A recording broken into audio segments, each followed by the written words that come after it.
Seminar 18 just gets more and more interesting.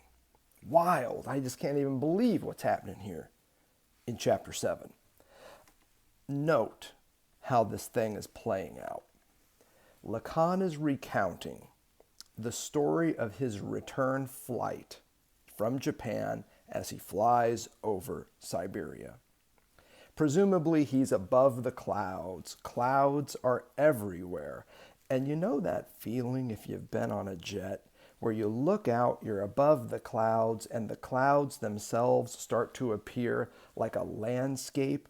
Certain taller clouds might look like buildings or mountains, and the other clouds, they could look like the sea, depending on the lighting. They could look like a forest, but they look like a landscape. And so there he is. He's flying somewhere over Siberia, returning home from Japan, and he's surrounded by clouds, and that's what he sees, a landscape comprised of clouds. This experience is the field of semblance, is the field of signifiers. And then something interesting happens, but we'll come to that in a sense when we get to some of the details of what happens next for him on this plane journey. The point I want to make about this field of semblance, of signifiers, first is the easy one. You know that shit ain't real. In the non-technical sense, those clouds are not indeed a landscape. If you were to step out of the jet and walk across them, you would fall through, etc., etc., etc. That is not what's at stake here. Lacan's point is that this semblance of a landscape can only be realized retrospectively after the clouds begin to break apart, to rupture, and to reveal landscapes beneath them. So it's only when the clouds start to separate and you start to be able to see through these clouds to the landscapes underneath that you can then look back and say, oh, that shit was the field of semblances, of signifiers and the like. That's the second more important point. It is not, however, the primary stake here. Check it out. The fun begins for us on, if you're just looking at the chapter page numbers 13 to 14 in the English translation, if you're looking at the broader PDF numbers, this is pages 127 to 128.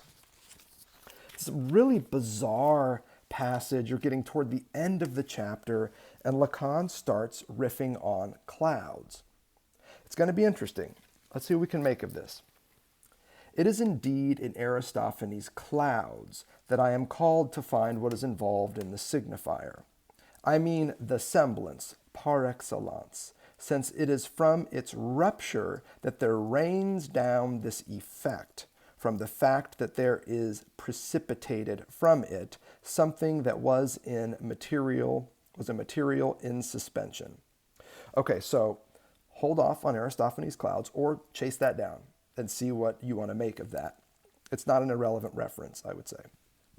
Hold off on the bit about precipitation and about rain, and just focus here on what's happening at the level of the clouds, which for him is the field of the signifier, by which, again, he means that of the semblance par excellence. We saw this early in Seminar 18, and it's readily apparent here as well.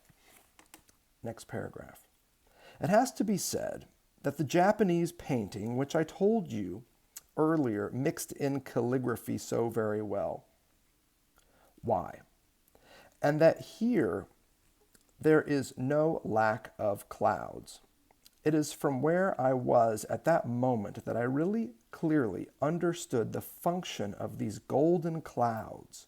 He's talking about the clouds in a painting that he saw while he was in Japan, not just the clouds that he could see out the window of his plane. These clouds, which literally block, hide a whole part of the scenes which in places which are things which unfold in a different sense, the ones that are called makemono. They preside over the distribution of little scenes, these clouds preside over the distribution of little scenes. So the image you should have here is of a painting that has a series of clouds, and then between them you can appear different parts of a landscape. Why? How can it be that these people, these Japanese artists, who know how to draw, experience the need to mix them into this pile of clouds, mixing in these little landscapes into this cluster of clouds? If not precisely that this is what introduces the dimension of the signifier. So the clouds become the dimension of the signifier and the semblance only because they are interspersed with little landscapes.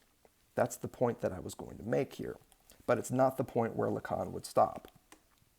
And the letter which erases is distinguished by being a rupture, then, of the semblance, which dissolves whatever pretended to be a form, a phenomenon, a meteor. So think back to what he was doing with these atmospheric phenomena in earlier chapters. Clouds are among these atmospheric phenomena. And there's something about the letter which breaks in, dissolves, and erases these forms when it appears. We'll come to that in a second. Right now, what we're looking at is this landscape that intersperses clouds and causes them to be revealed for what they are. Phenomena in the dimension of the signifier. How the letter gets in there, we'll see in a minute. That's it. I already told you, Lacan continues, that science operates at the start of in the most tangible way on perceptible forms. But at the same time, it must also be that in ridding them of what from this rupture constitutes enjoyment, we'll come to it. Namely, by dissipating from them what they sustain from this hypothesis, if I can express myself in this way, of enjoyment, which in fact constitutes the world, because the idea of the world is that. To think that it is made up of such drives that moreover represent its void, this is a wild little ending to the paragraph. I think in hindsight you'll be able to look back and see by the end of this lecture what he's up to here with enjoyment. But I want to get the full paragraph out for us, in front of us, so that your eyes can see what your ears are also hearing as I read it aloud. Next riff. Well then, what is evoked in terms of enjoyment because of the fact that a semblance is broken? This is what, in the real, this is the important point, Lacan says, presents itself in the real as furrowing. And the French word that Lacan uses here also means gullying, depending on where you live, like the digging of a gully or a ditch of some kind. Furrowing is pretty good here. This defines for you the way in which writing can be said to be the real, in the real, the furrowing of the signified. In other words, the amount of semblance that has rained down insofar as it is what makes the signified. Again, this is something that we're going to clarify as we get going in this lecture. Don't trip up on it now. Writing does not trace out the signifier, Lacan says. It only goes back to it by taking a name, but exactly in the same way as this happens to all the things that have been named by the signifying battery after it has numbered them. Since, of course, I am not sure that my discourse is being understood, I'm going all the same to have to pin it down by an opposition.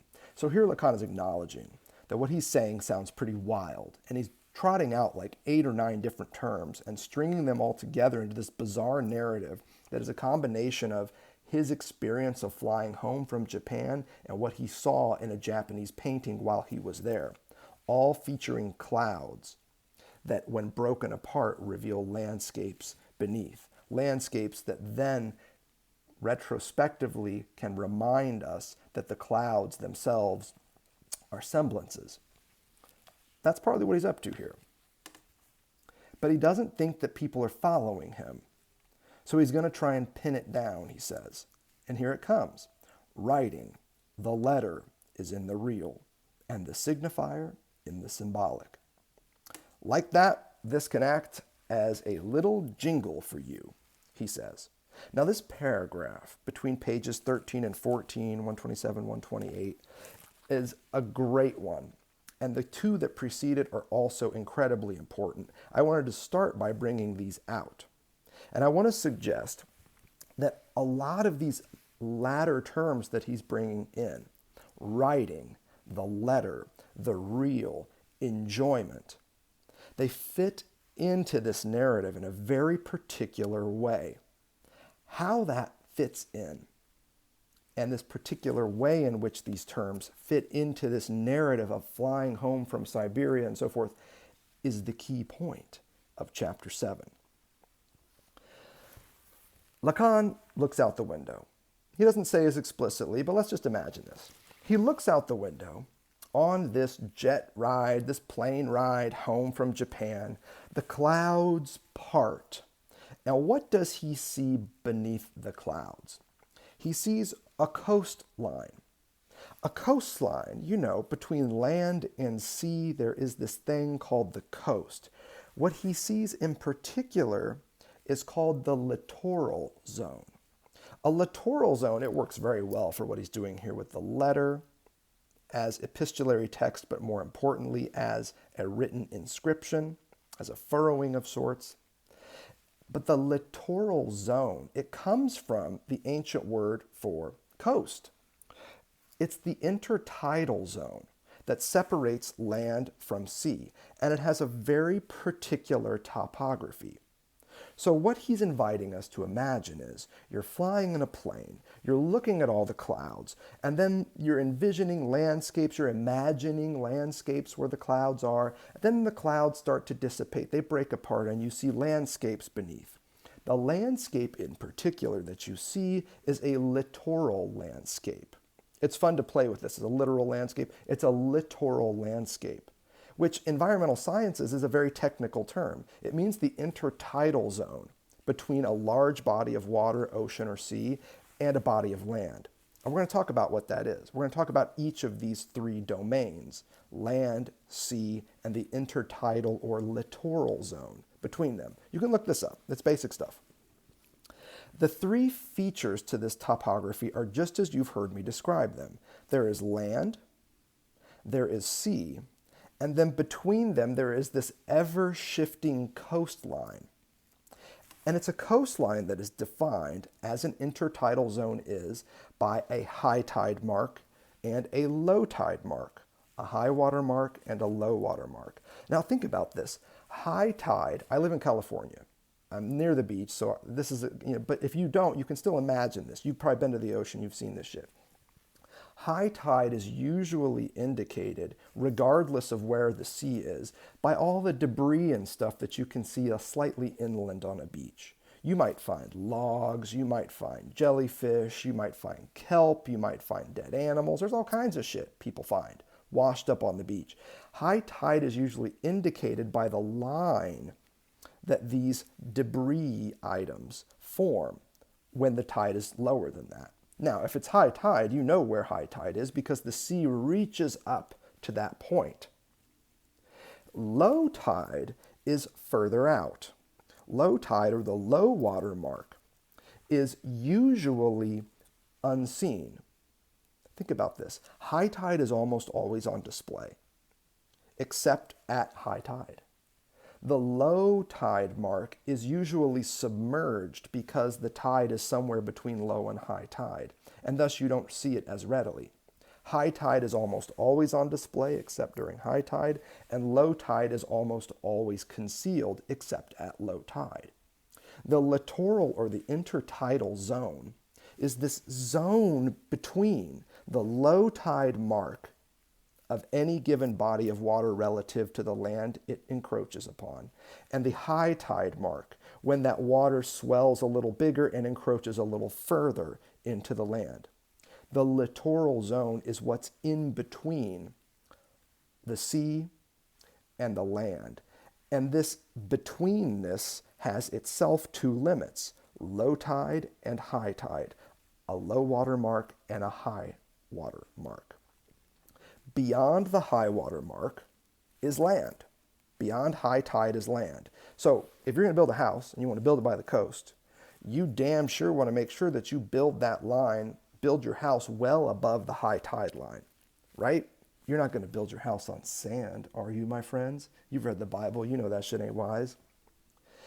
You're certainly not going to build it out in low tide unless you've got pylons and all kinds of stuff that you would structure into place here. Beyond the high tide mark is where things start to grow that look more like land growths. You start seeing land formations there, plants, trees, civilization, etc., etc.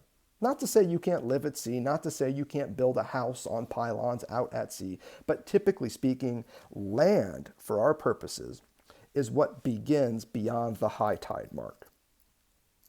Now, what then is beyond the low tide mark of this littoral zone? Typically submerged and submerging is the sea. The sea is what begins at low tide. The low water mark is where the sea begins, and the high water mark is where land begins. But then there is this third space, this liminal zone, this intertidal littoral zone that is at stake for Lacan, between low tide, which brings us to the sea, and high tide, which brings us to land. I think you understand this at this point. I won't belabor the point.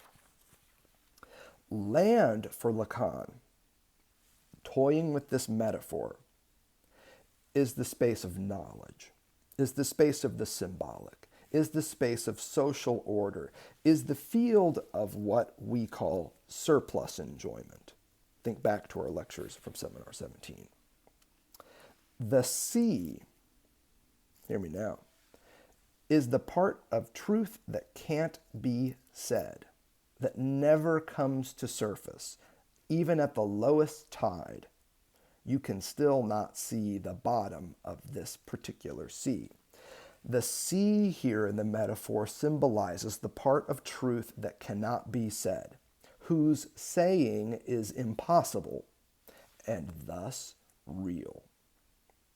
This is not surplus enjoyment, but sexual enjoyment, jouissance as only ever prohibited, and always elsewhere back on land in the field of surplus enjoyment. And that's really the dilemma here around surplus and sexual enjoyment.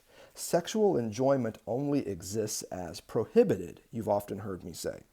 And this prohibition itself only exists in the field of surplus enjoyment. In other words, back on land.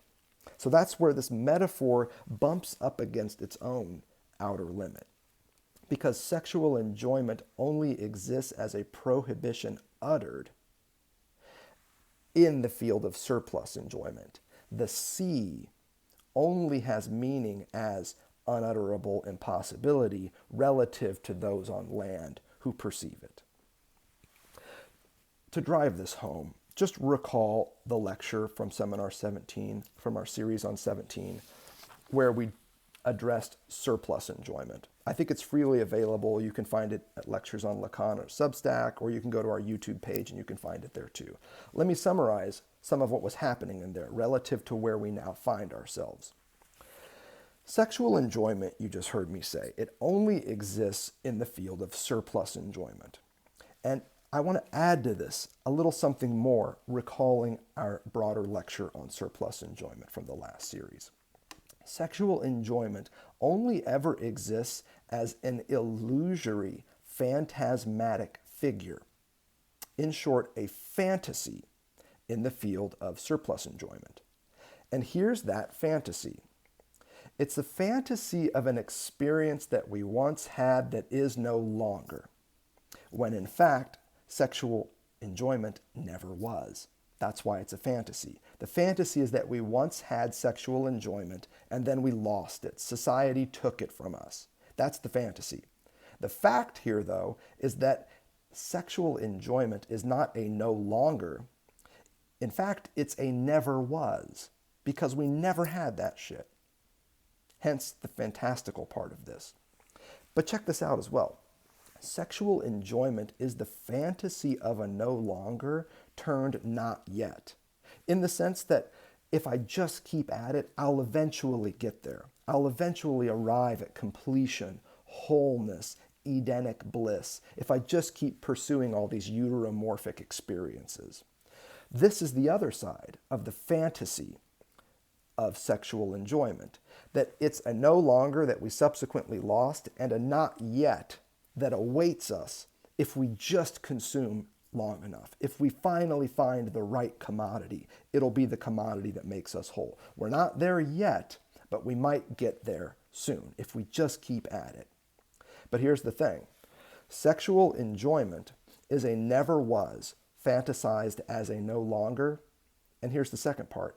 It is also a never will that is fantasized as a not yet. And what that means is that you're never going to arrive at wholeness, completion, bliss, and the like. The challenge at that point then becomes, how do you let that shit go? How do you break the attachment that we often have to this fundamental fantasy that there is this place where wholeness exists?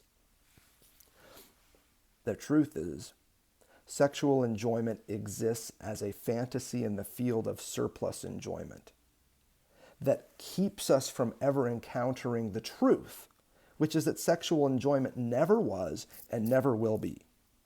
But instead, we live this consumerist, which is really just a classic way at this point to describe what's happening in the field of surplus enjoyment. This consumerist life where we believe something has been taken from us, a lost object, that can be approximated and eventually reacquired, even if only at a remove further down the road. And this is partly why I discourage in Lacanian theory from pursuing the question of the lost object. The question is not what happened to the thing that was taken from us. I'm not even interested in that question. And I don't think Lacan is either. What he's interested in, same here, is the opening or the furrow or the void, the hole that is left behind. Regardless of what was fucking taken, the question is, what do you do with the vacuity that opens up? It's not about objects lost. It's about openings found. That's why the little a in the diagram of the drive, if you think back to our series on the drive and stuff that we've talked about around the drive, especially in Seminar 16, it has to do not with lost objects, but with found openings. And that's what's at stake here in surplus and sexual enjoyment. But I don't want to go too far down that path. This is just review. We're trying to get ourselves into Chapter 7. Let me restate this. The point I'm making here is that sexual enjoyment is a never was and never shall be that is mistaken for a no longer and not yet. Or if you want to play with this a little bit more, as we did in our previous lecture, sexual enjoyment at the level of fantasy is of a paradise lost, which is also a paradise to be regained. This is why in that lecture I also say that sexual enjoyment constitutes the impossible object of the fundamental fantasy, but also the impossible objective of surplus enjoyment. Surplus enjoyment at the level of commodity consumption, for instance, is always promising that we'll eventually get to something more profound, namely sexual enjoyment, namely wholeness, completion, Edenic bliss. That's why it's the objective of surplus enjoyment. The reason why I add, though, that it's also the object of the fundamental fantasy, the fundamental fantasy being that the other as a place, a space, an entity where things are whole, complete, and total. Sexual jouissance for us is that object that we seek, wholeness, completion, and the like. That's why it's the basic object of the fundamental fantasy as far as we're concerned. A couple more points before we jump back into Chapter 7. All of this is review, so I'm not slowing down to really develop all this. You can go back and see the surplus enjoyment lecture if you want to hear how this all unfolds. And it all unfolds at the level of Lacan's French, by the way. Sexual and surplus enjoyment are reciprocally constitutive. This is another important takeaway from their relationship, as we learned in our reading of Seminar 17. There is a jouissance refused, sexual enjoyment, and a jouissance attained, surplus enjoyment, and they go hand in hand. By renunciating sexual enjoyment, by renouncing any further pursuit of wholeness, completion, and the like, we gain access to this other type of enjoyment, surplus enjoyment. You give up, in other words, the pursuit of sexual enjoyment, and you attain, at the very same gesture, its knockoff, surplus enjoyment. That's why I say they're reciprocally constitutive. You can't have one without the other. Surplus enjoyment is founded on the renunciation of sexual enjoyment. And sexual enjoyment is only renunciated at the moment when we begin pursuit of surplus enjoyment. Let's be clear. Sexual jouissance, sexual enjoyment. It exists, to be sure, but only at the level of the name, the statement, and the declaration. This is the third point I want to make before we jump back into Seminar 18. Sexual enjoyment exists only as a declaration or a statement of the impossible, a name of the real in the field of surplus enjoyment, in the field of the symbolic. That's what's up with sexual enjoyment equals prohibition, a prohibition that only finds expression in and as the constitutive prohibition of social orders. That's the whole point here. Sexual enjoyment exists, but only at the level of the name. And the name in particular is the word no. It's a prohibitive logic. It's a thou shalt not pursue sexual enjoyment, wholeness, completion. The kind of like dumb way to think about this is as a prohibition against incest. That's where Lacan is building this out of. You are no longer allowed to pursue wholeness, completion with the mommy. You can't crawl back up into the uterus and hang out there with your buddy, the placenta. You can't just get back into that, whatever you thought it was. And Lacan's point is that it was not a blissful state. Being an infant and prior to that in utero is terrifying. What a bizarre, creepy way to be in the world. Infancy is not a state of Edenic bliss for Lacan. And I think there's very good reason to show that this is partly what he's doing when he says that being the fragmented body in this pre-edible infantile state. Yeah, you're on the big brink of beginning your life. You just started life. But Lacan's point is you're always there right on the edge of death. You have no fine or gross motor skills that could do anything. You don't have fur to keep you warm. You don't even have hands yet to put food in your face. You are utterly reliant on others to be kept alive. And as such, if care from others fails tremendously, you're always right there on the verge of death. That's his point about infancy. Yeah, it's the beginning of one's individual life, but it always finds the infant on the edge of death. I didn't come here to talk to you about that. We've already talked about that. What I want to get at, though, is this notion of prohibition, the name of the real that tells us where sexual enjoyment is pronounced. It's only pronounced as its very prohibition.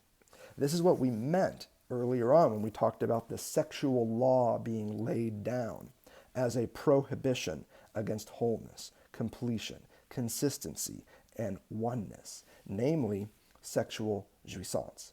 That's what Lacan is doing with the delta of impotence between the lower elements in his topography of discourse. And here now I am asking you to string together 8 or 9 terms and just trust that you're fluid enough to make all this hang together. I don't know that I'm fluid enough to make it all hang together, which is why I love doing this shit. This is live. You just never know what the hell's going to come out. The sexual law is what Lacan puts in place of that delta a few chapters earlier in Seminar 18, which is why we covered it in a lecture here. The sexual law is a law against the pursuit of wholeness, completion, consistency, and oneness. In other words, it's a law against the sexual rapport, the sexual relationship, the idea in the Aristophanes image of two halves of spheres coming together to make a whole one, as this basic naive understanding of love. And not just naive. If you've heard our lectures on love, that's fucking dangerous, man. What a brutal relationship to be in, where you're expected to be the half of the sphere that completes somebody else. What a high bar. What a pointless endeavor. I'd rather be a cracked vessel alongside another one, just like me, lacking just like me, but whose lacks are different than mine. But again, that's not what I came to talk to you about here either. This review of sexual enjoyment and surplus enjoyment is part and parcel of what's happening in the distinction between the sea and the land that the littoral zone carves out and establishes. It's in the littoral zone that you see the name of the real, the declaration of impossibility. It is land, baby, but it is constantly washed over and away by the sea, as we're going to figure out here in a minute. This bit about the name of the real, the declaration of the impossible, the stated prohibition against any pursuit of sexual enjoyment is key. And I think it brings us back to Lacan's plane ride and what he sees between the clouds, presumably this coastline, this littoral zone between land and sea. Let's consider some passages here. My money so far is on page 7 of this chapter, or on page 121 of the numbered PDF that we've been working with. It's at this point in chapter 7 of seminar 18 that things really start popping. And it's there that we really start to see that surplus enjoyment and sexual enjoyment are not dichotomous. They are reciprocally constitutive. And that's what we're doing with the name of the real, the declaration of the impossible, the stated prohibition against sexual enjoyment, is we're showing how they are effectively reverse sides of each other. Here's another version of the Mobius torsion that Lacan puts between the discourse of the analyst and the discourse of the master. You see that also between sexual and surplus enjoyment. Surplus enjoyment is the other side of sexual enjoyment, and vice versa. They exist on a Mobius strip. Page 7, 121. Great passages here on this littoral stuff, because I want you to know I'm not just making this shit up. Now, I didn't read in here Lacan talking about looking out the window and seeing a coastline. Maybe I missed it, but he is talking about a coastline emerging. You'll see. Check it out. I'm going to propose something like that, quite bluntly, to come after a letter, a litter. For my part, I am going to say, is not the letter the literal because it is founded on the littoral? So here he is introducing this intertidal zone, this coastal term, littoral, Littoral, because that is something different to a frontier. Okay, so a coastline is not a frontier. The littoral zone is not a frontier. But don't get it twisted. This is not a question of the frontier. It's a question of what the littoral is. Moreover, you have perhaps noticed that they are never confused, frontiers and littoral zones. The littoral is something that posits a domain as being entirely making with another, if you wish, a frontier, but precisely because they have absolutely nothing in common, not even a reciprocal relation. Is the letter not properly speaking littoral? So something about the letter, pure writing, Lacan is suggesting, is occurring squarely in this liminal intertidal zone between land and sea. There's something about the letter that is properly speaking littoral. The edge of the whole, he continues, in knowledge, that psychoanalysis designates precisely when it tackles it from the letter. Is this not what it designates? This bit about psychoanalysis and its designatory function is so key to what's happening here. It designates the whole in knowledge. Very interesting. And not exactly even the whole, but it's the edge of the whole in knowledge. It's that edge work that psychoanalysis specializes in. the measurement, careful and otherwise, of the edges of holes in epistemologies. That is fascinating. It's a really finely nuanced distinction that Lacan is making here, and it's one for us to hold in mind as we get a little deeper into this chapter, this fantastic chapter, chapter 7 in Seminar 18. Reading on. The funny thing is to note how psychoanalysis is obliged in a way by its own movement to fail to recognize the sense of what nevertheless the letter says literally, to the letter. Make no mistake. When all its interpretations can be summed up in enjoyment. There's that term again, enjoyment. Think back to what we've been doing with surplus and sexual enjoyment. Between enjoyment and knowledge, the letter might be the littoral. There's a nice schematic, clear way of understanding what's happening here. The enjoyment in question is sexual enjoyment, which theoretically, for purposes of clarity, we can put out to sea. And the field of knowledge, again, for purposes of clarity, we can bring out on land. The letter is the littoral coastal zone between these two. Between enjoyment and knowledge, the letter might be the littoral, Lacan clearly says here. All of this does not prevent what I said about the unconscious, another key term here, which we'll come to, remaining there, all the same taking precedence. Otherwise, what I am putting forward would have absolutely no sense. So, don't be fooled. The stake here is still the unconscious. Notice how Lacan sees it, mixing it up with these other terms.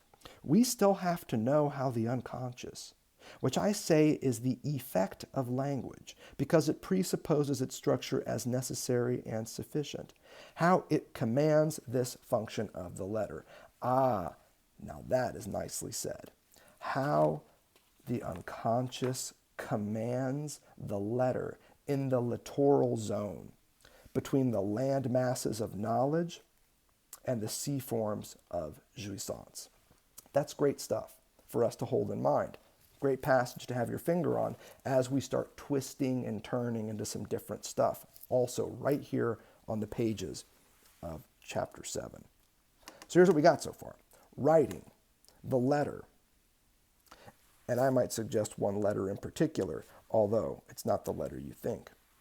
The name of the real, the effects of the unconscious, the symptomatic expression, keeping with other terms we've been working with, all appear in this intertidal littoral zone between land and sea. Land here equals accessible knowledge, and sea here equals inaccessible enjoyment. Lacan has another great way to put this. It's a few pages later on page 12 or 126 if you're looking at the broader PDF. He says it's a space between center and absence. Land, knowledge, center. Sea, enjoyment, absence.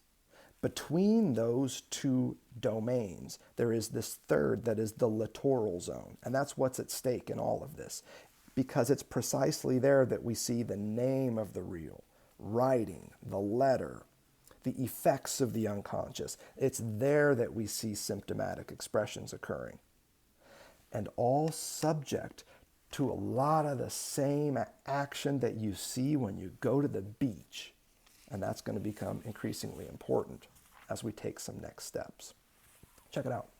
Like any intertidal zone, where waves wash over sand, rock, and other land forms, and in so doing erode and wash away footprints, and hell, wash whole ships, houses, things out to sea. The same thing happens in the field of writing, of the letter as Lacan understands it. It is one of erasure. Just as the waves erase our footprints in the sand when the tide rises to that high tide mark and then recedes to the low tide mark and all the sets of waves that come washing in along the way. This is a space of erasure. The littoral zone is a space of erasure where things disappear. That is a crucial aspect of Lacan's metaphor of land, sea, and coastline. So let's think through this. Just as the opening in the clouds erases the illusion of a landscape, an atmospheric landscape where the clouds look like buildings and forests and all this kind of stuff, so also does the littoral zone. With each high tide, with each set of waves, erode and eventually erase all evidence of those who walked its shoreline. I'm not making this shit up. It's implicit right in what Lacan is doing. Check out page 12, which is going to be page 126 in the PDF. I got a couple passages here I want to share with you. First one, right in the middle of the page. Littura, litturatere. You can read this stuff and really look it up and work with the etymology. You don't have to, but you can. The part I want is what comes next. The erasing of any trace that was there before. This is what makes a land of the littoral. Littura pure. This is the literal. This is pure writing. Littura pure. Here, to produce this erasing is to reproduce this half by which the subject subsists. Now, the first part of this is clarifying. This latter part is bewildering. This erasing reproduces the half by which the subject subsists. Now, that is bizarre. And it points us back a few sentences earlier. So what we have so far is that the littoral zone is a zone of erasure. Any trace of what was there before in the littoral zone gets erased. And you can think of this as simply as what happens to footprints on the sand as the waves wash in. Backing up, though, to help us understand the second part of this passage about the reproduction of this half by which the subject subsists, say what? Bump back up a few lines. I said it one time, Lacan goes on, but people always forget a part of the thing. I said it in connection with the unary stroke. This is a classic move of Lacan's. He shows up and he tells his audience, listen, man, I told you all this shit a long time ago. You done forgot it. You ignore it. You can't keep up, whatever. I mean, he's kind of like he takes a shit on his audience all the time. I never quite understand why anybody would do this. But here he is doing what he's going to do. He says, I told you this a long time ago. Y'all just forgot it. And then he says, so let me tell you again. And with Lacan, you have to always know that repetition comes with a difference. So check it out. I said it in connection with the unary stroke. It is from the effacing of the stroke that the subject is designated. This is noticed then in two phases. It is necessary, therefore, that erasing should be distinguished from it. Okay, so whatever happens in the formation of a subject through these two phases, the first of which is a unary stroke, that's different from what he's doing here with erasure. So this part that he's talking about here is that erasure reproduces this half by which the subject subsists. Perhaps he's referring to one of the two phases that he's referring to here as flowing from the unary stroke. I think that makes a lot of sense as we read on. It also makes a lot of sense as you recall the simple math behind the formation of the barred subject. It's math that we've been over many times, and that I hesitate even to trot out again, not because I'm tired of it. Hell no, I think it's still fascinating. 1 minus 1 equals 0. You've seen this math before. The 1 in question here is the imaginary phallus. This is lower phi in the classic Lacanian literature. The negative 1 is the minus phi, which is the unary trait, the unary stroke as he's referring to it here. This is the no of the father. This is the issuance of prohibition. This is the birth of castrative logics. This is that minus phi that we've seen so often before. 1 equals the imaginary phallus, minus 1 equals its subtraction, its prohibition, through the paternal function. Think back to that imaginary triangle turned symbolic square in our earlier series. And what do you get when you subtract 1 from 1? You get 0. The 0 here for us is symbolized by objet a. 0 is a symbol of the absence that remains when you subtract 1 from 1. It's a lack that lingers. It's what Lacan oftentimes refers to as a 0 point of desire, and it is what we symbolize with objet a. Don't forget that the 0 I'm drawing here is also that of the empty set in set theory. 1 minus 1 equals 0 equals phi minus phi equals objet a. The 1 is the phi, the negative 1 is the minus phi, and that 0 is a stand-in for objet a. This is part of what he's talking about here with these phases that go into the production of a subject. The cause of which the desirous barred subject is an effect, I'm trying to remind you here, is this two-phase set comprised of loss and lack. You've seen us symbolize this before. In brackets, we have loss plus lack. If there's a cause of desire, it's not just lack. It's the lack that has before it an experience of loss, an incision that opened up the wound that would later be designated as objet a. These are the two phases he's talking about. The moment of loss minus phi is the unary stroke. What remains after the imaginary phallus has been subtracted, after 1 has been subtracted, is marked as 0, as a signifier of absence. In other words, as a signifier of lack. So here's what you see at the foundation of subjugation and subjectification, is a two-part phase known as loss and lack. And that's what he's talking about here. In chapter 7, he's recalling all of this. Loss minus phi is the stroke, and lack, or objet a, he refers to this as the effacing of this stroke. So you can read on and see how he's working this through, the effacing of that stroke. And all to say that effacement is not the same as erasure. Note this. There's your unary stroke, your minus phi.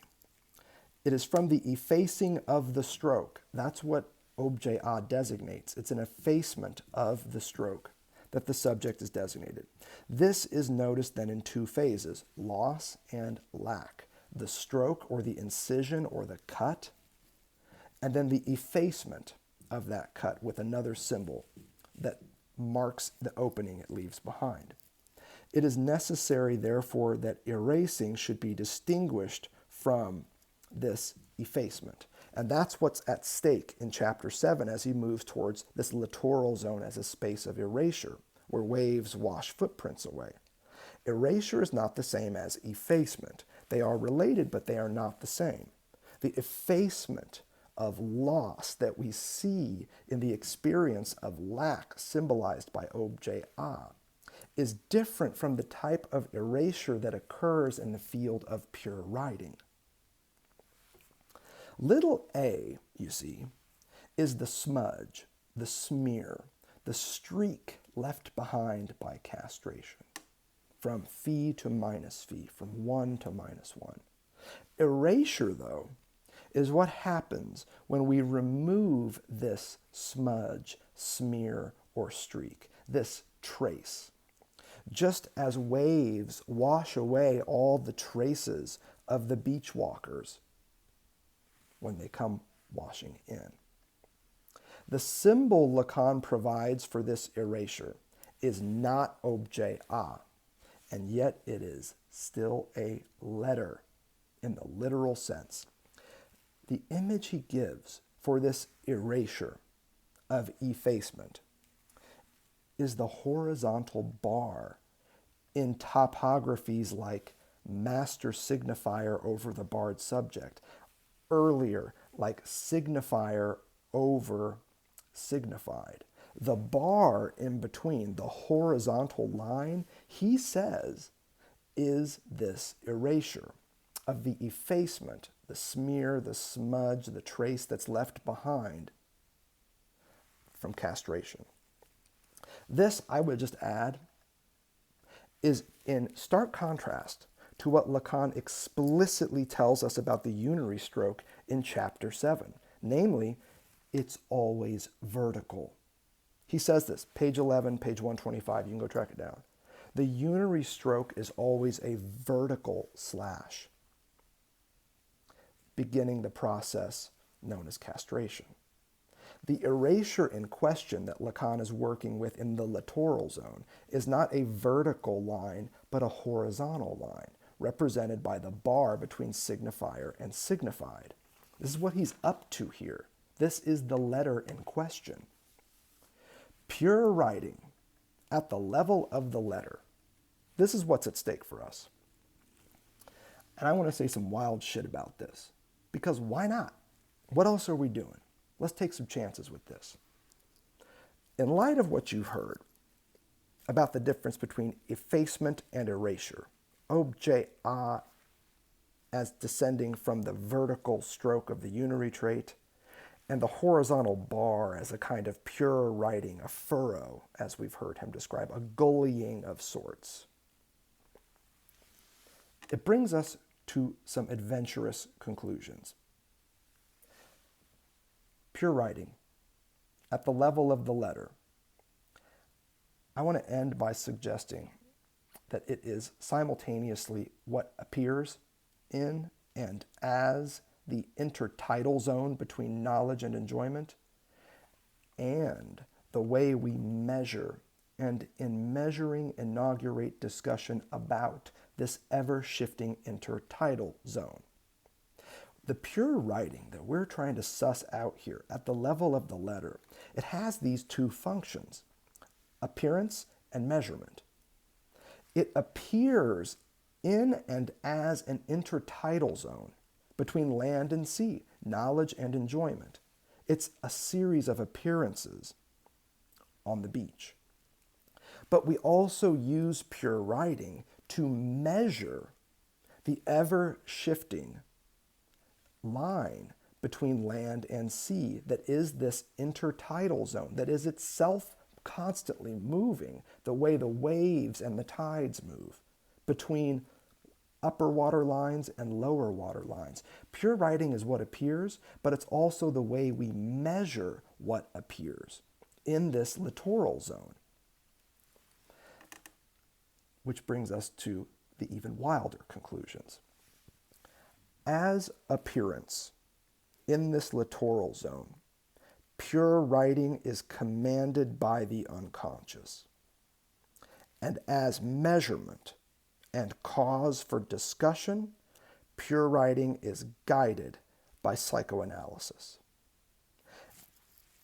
I believe the support for this insight is in the paragraph we already read on page 7 or on page 121 in the broader PDF. The funny thing is to note how psychoanalysis is obliged, remember this paragraph? In a way by its own movement to fail to recognize the sense of what nevertheless the letter says literally. Make no mistake when all its interpretations can be summed up in enjoyment. You know the psychoanalysis he's talking about. The psychoanalysis, he says, that marks the edge of the whole in knowledge precisely when it tackles it from the letter. In other words, from atop pure writing, as pure writing. All of this does not prevent what I said about the unconscious remaining there. All the same taking precedence, otherwise what I am putting forward here would have absolutely no sense. Remember what he's saying here. We still have to know how the unconscious, which I say is the effect of language because it presupposes its structure necessary and sufficient, forget about that. What he's saying here is the unconscious commands the function of the letter. And what I'm adding for purposes of clarity accessibility, and coherence is that the unconscious commands the function of the letter, of pure writing, when it appears in and as a littoral zone, an intertidal zone, a liminal space between knowledge and enjoyment. And psychoanalysis is there to measure this ever-shifting space, and then to get together in seminars and talk about it, to get together in series like this one and talk about it like we do every other Friday. And what a discussion that has become. Oh my gosh, phenomenal, the work that is happening every other Friday in these series. That is discussion atop pure writing, in response to pure writing, occasioned by pure writing.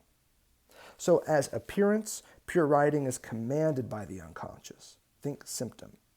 As measurement and cause for discussion, it is guided by psychoanalysis. That's part of what's happening here. The stake has never been different. Psychoanalysis vis-a-vis the unconscious and the expressions of that unconscious that pop up in pure writing of the patient's speech.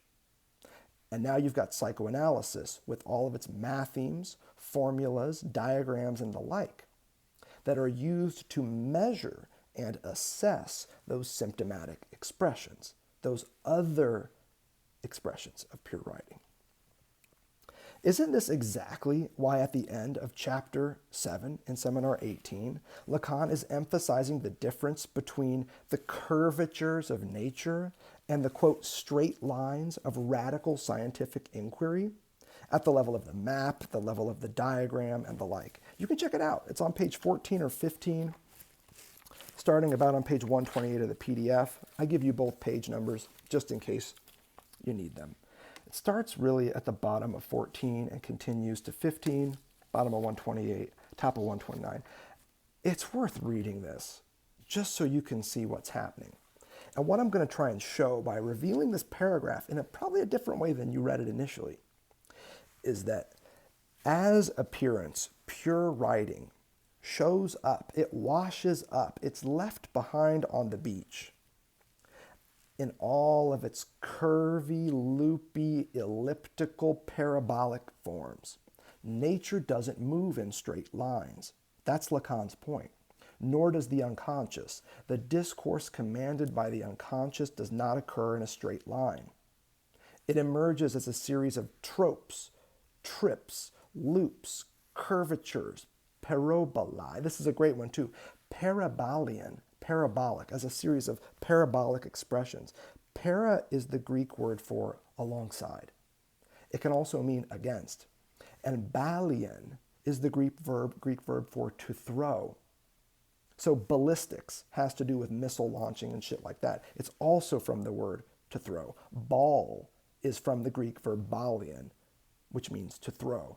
The parabolic expressions of the unconscious, the pure writing that it traces in a series of curvatures through the spinal column of the patient's speech, are all things that are thrown out, coughed up, oftentimes even not just alongside, but against precisely what the patient appears to be saying. Parabolian, paralanguage, this is how the unconscious writes when it emerges in the form of symptomatic expressions. All of this versus the horizontal line, the straight line, the measurement, the imaginary broken line that characterizes pure writing in the field of psychoanalysis, at the level of theory, at the level of the concept, at the level of the measurement of these curvatures of the patient's spinal speech. I say all that because I want to call your attention to a passage where I think Lacan is moving in exactly this direction. It's at the bottom of page 128, page 14. Where I was, it was very clear. I had already seen Osaka and how the auto routes seemed to come down from the sky. That is the only place that they were able to set them up like that, one above the other. So he's back referring to his trip to Japan. and what he's doing, what he's noticing about how the roads are laid out. There is a certain Japanese architecture, the most modern one, which is very well able to recapture the ancient. Check this out. Japanese architecture consists essentially in the flapping of a bird's wing. This helped me to understand, to see right away that the shortest path between one point and another would never have shown itself to anyone if there were not the cloud that quite frankly takes on the appearance of a road. A cloud that takes on the appearance of a road that passes next to a building through a forest of trees, all constitutive of this cloudscape that sometimes is ruptured and broken apart, revealing something else beneath it. Now check this out. Nobody in the world, Lacan continues, ever follows a straight line. Neither man, nor the amoeba, nor the fly, nor the branch, nor anything at all. Nobody in nature follows a straight line. According to the latest news, we know that a beam of light does not follow it either, completely solidary as it is with the universal curvature. That's what's up here. Pure writing at the level of appearance, as it shows up in the littoral space between knowledge and enjoyment, is always curved. It has a universal curvature in the field of appearance. Not, though, in the field of measurement, where you measure these appearances. Lacan continues, the straight line in all of this, all the same, inscribes something. It inscribes distance. But distance, according to Newton's laws, is absolutely nothing but an effective factor of a dynamic that we will call a cascade. The one that ensures that everything that falls follows a parabola. Think back, parabolian, the parabolic arc, and the like. So then, there is no straight line except in writing, of surveying, except from the sky. The straight lines of writing only exist as they fall from the sky. But they are both one and the other, insofar as they are such to sustain the straight line. They are artifacts because they only dwell in language. This, all the same, should not be forgotten. Our science, psychoanalysis, is only operational from a streaming down of combined little letters and drawings. Another word for streaming down is precipitation. Another word for streaming down is rain. Another thing that falls from clouds, dense or broken apart, as he referred to earlier in this chapter. This raining down of little letters and drawings that is psychoanalytic theory, that is the seminar of Jacques Lacan. It is a raining down of little letters, of little lines. That is the science of psychoanalysis as Lacan is talking his way through it here. And also at the level of his écrit, at the level of his writings as well.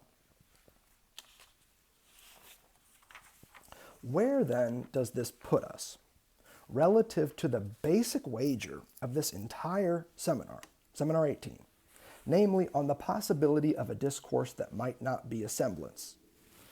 Make no mistake, Lacan has this in mind. The very next page, page 16, as we edge toward the end of chapter 7.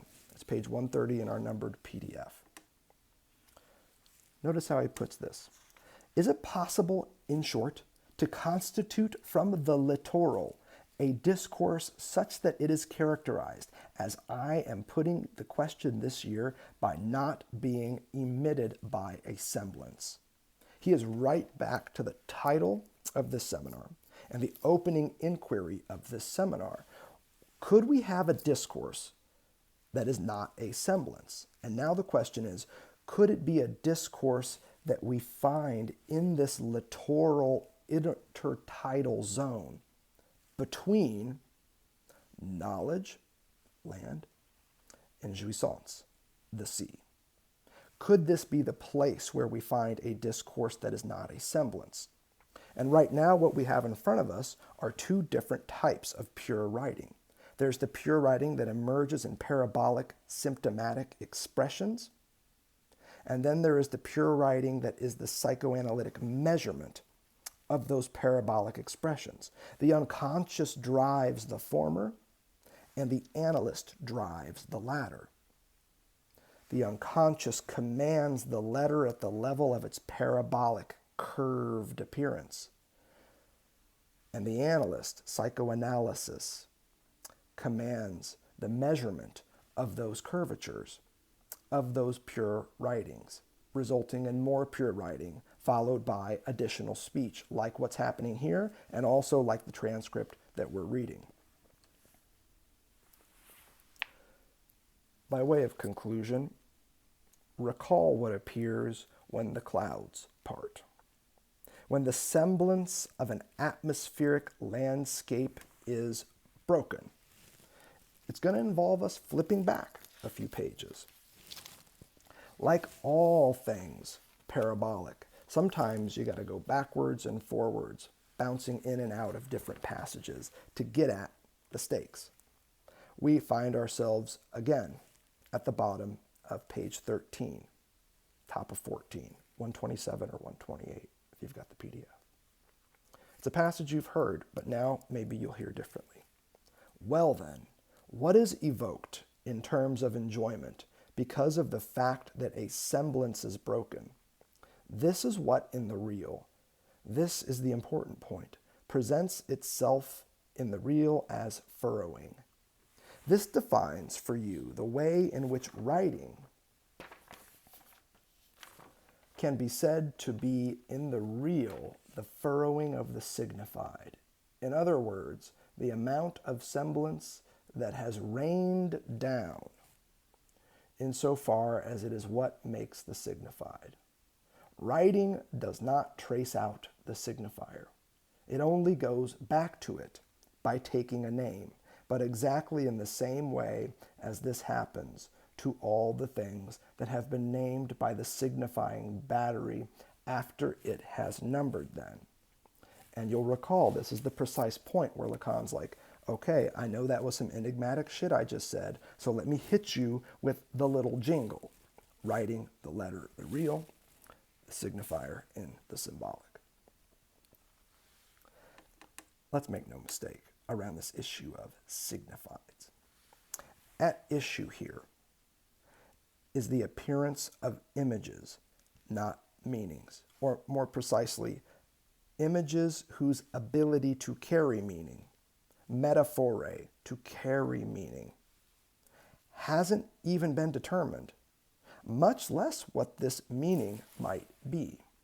The images we're talking about, whether they are symptomatic expressions commanded by the unconscious or mathemes designed and drawn by the psychoanalyst, they are all images, not meanings. And images whose ability to carry meaning of any sort, regardless of what that might be, we're still trying to figure out. Back to page 16 with this insight. Notice how it recurs. In order to literaterer myself, he says at the bottom of page 16, 130 in our PDF, I point out that in furrowing, here's that furrowing image again, I created here images certainly, but no metaphor. Writing, Lacan continues, is this furrowing. What I wrote is included in it. When I talk about enjoyment, I legitimately invoke the audience I accumulate, and no less naturally the one I deprive myself of. The crowd you are keeps me busy. I prepared the furrowing. To end, a categorical statement, more adventurous even than our last round of categorical statements in this lecture. And you know what? This is how we like to do it, if only to get the discussion going. The furrow in question here, the gully in question here, is the horizontal line, the bar between the signifier and the signified, the master signifier and the barred subject, or any other formation of this type. Here it is functioning as pure writing in a littoral zone. We are not talking about the S1 or the barred subject or their algebraic symbols. We're not talking about objet A. We're not talking about S2. We're not talking about any of the little letters that get put into the four positions that we see in Lacan's theory of discourse. No. And we are not even talking about the delta of impotence right now. The furrow in question that Lacan is using to describe pure writing in chapter 7 here is the horizontal line that repeats at two different places in his topography of discourse. This is the furrow in question. This is the letter that measures the distance or the difference between land and sea, which is why he warns his audience as this lecture winds down. Lacan is not saying that the wreckage of the signifier flows on the river of the signified when semblances break and rain down. But it's the wreckage itself as an enigmatic pile of letters. That is what Lacan says supports the signifier. And if you've seen, I'm more or less just quoting right from page 17, the final few pages of this seminar. Seminar 7 in Seminar 18. They're all called seminars, for better and for worse. But I want to be even more clear than that. We're not even talking about the wreckage of semblance. We're not even talking about the wreckage of the signifier. Here I was toying with the idea of the signifier as a word whose wreckage would just be a pile of letters. I don't even want to say that. Even that misses our mark, really. What supports the signifier in Lacan's famous inversion of the Saussurean sign, where now in Lacan you see the signifier over the signified with a bar in between, what really is the support of the signifier? The semblance. It is wildly distinct from the signifier itself. It is not exactly a pile of letters, but a void hollowed out by their enigmatic assemblage in pure writing. Beneath the semblance, and wildly distinct from it, and Lacan is very clear on this in chapter 7, is the void hollowed out by writing. That void is a furrow, the furrow that moves horizontally, not the unary stroke with its vertical incision, but the bar that moves horizontally. That is this furrow of pure writing that is in question here. What else do we see happening, and why else do we see this happening at the very end of chapter 7? It's at the bottom of page 19, top of page 20, 133, 134 if you've got the PDF. Lacan is right back in Japan. And he's talking about this experience where he goes to see an eminent biologist. This is the illustration that he ends chapter 7 with, and it's the illustration that we'll end this lecture with as well. I went to see an eminent biologist whom I will not name by reason of the Japanese rules of politeness.